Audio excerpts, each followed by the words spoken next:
ஆரோக்கியமான பூமியை பாதுகாக்க உதவும் எளிய விஷயங்களை இப்போது நான் உங்களிடம் கூறப்போகிறேன்.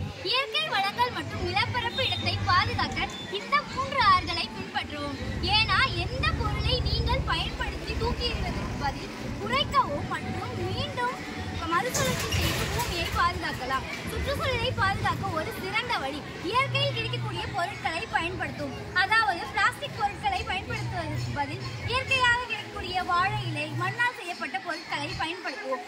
உணவு மற்றும் ஆக்சிஜனை வழங்கி ஆற்றலை சேமிக்கவும், காற்றை சுத்தப்படுத்தவும், காலநிலை மாற்றத்தை எதிர்த்து போராட உதவுவது மட்டுமல்லாமல் நம் உயிர் வாழ உதவும் மரங்களை வளர்ப்போம். மின்சாரத்தை சேமிக்கவும் மற்றும் ஆற்றல் திறனுள்ள விளக்குகளை பயன்படுத்துவோம். தண்ணீர் கசிவு இல்லாதவாறு பார்த்துக் கொள்வது, குறைந்த நேரம் குளிப்பது, குறைந்த ஓட்டம் கொண்ட கழிப்பறையை பயன்படுத்துவதன் மூலம் இயற்கை வளங்களை பாதுகாக்கலாம். இப்படியெல்லாம் செய்தால் நம்ம பூமியை பாதுகாக்கலாம். நன்றி.